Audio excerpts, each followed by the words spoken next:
When was the last time you were lost? And I don't mean the kind of lost where you're trying to find somebody's house or some shop that you've never been to before. I mean lost. Gut-wrenchingly, panic-inducing, tear-brimming lost. I think most of us have been at some point in time. Certainly in our younger years, where we've let go of our parents' hand just for an instant and suddenly the world feels a big and scary place. The last time it happened to me, I'd run away to the Lake District many years ago. I was 20, had no experience of mountain walking, but that was the place I set my mind to. I took out a map and I planned each leg of my week in the Lake District, planning to walk from place to place, sleeping rough while sleeping before then heading on to the next point. And on that first morning in Windermere, it was drizzling, it was grey, it was miserable. And common sense should have told me to change my plans.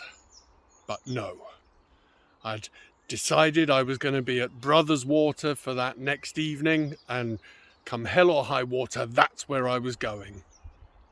So I set out, climbing higher and higher away from the lowlands up into the mountains, the drizzle becoming more like rain, and it felt almost as if I was walking into the clouds themselves.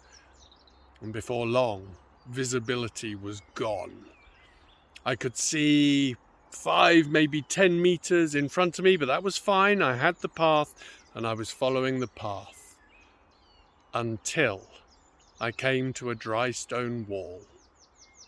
I crossed over the stile, and on the other side was a vast sea of peaty black bog, riddled with footprints, people, animals, sheep, cattle going this way and that, the path gone.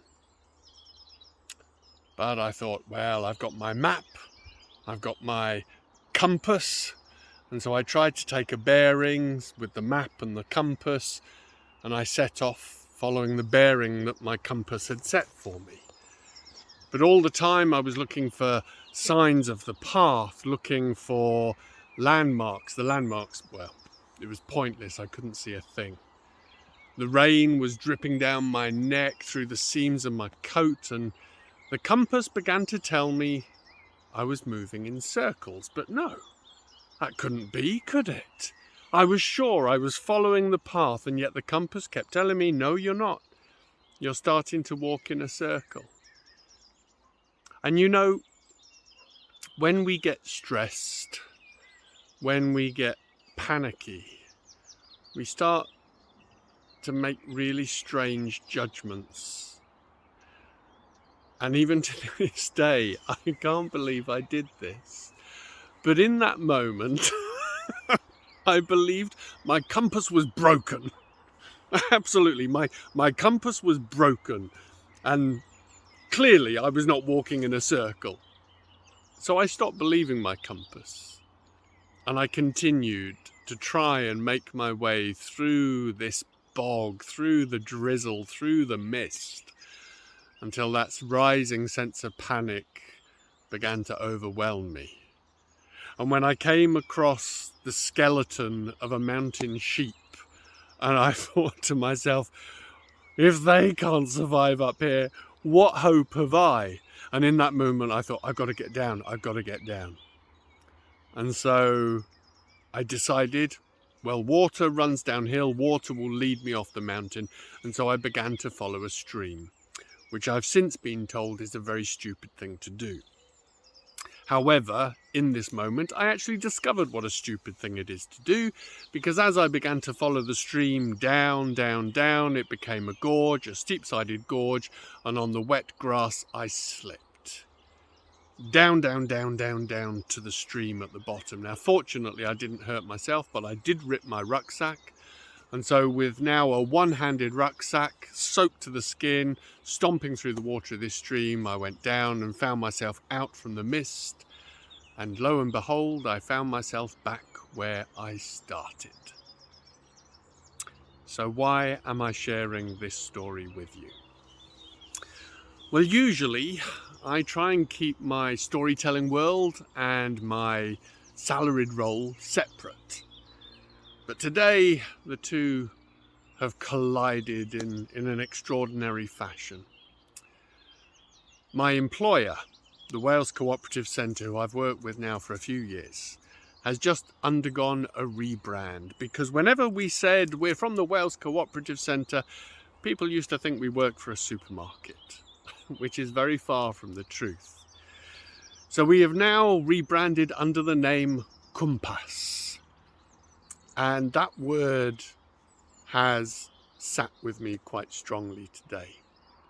Now, Cwmpas is a Welsh word. I'll come to that in a moment, but for any of you out there who are monoglot English speakers, the association with the word compass cannot really be avoided, and the relevance of it for me is not lost, because Cwmpas, as we are now known, is a development agency working for social good, for equality, for a fairer society, a better economy, a greener economy.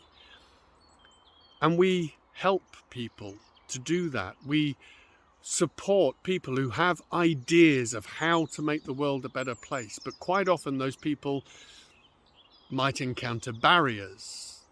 They might find themselves in that peaty black bog. They might find themselves feeling lost. And that's where Cwmpas comes in. That's where a compass comes in. A compass does not tell you where to go.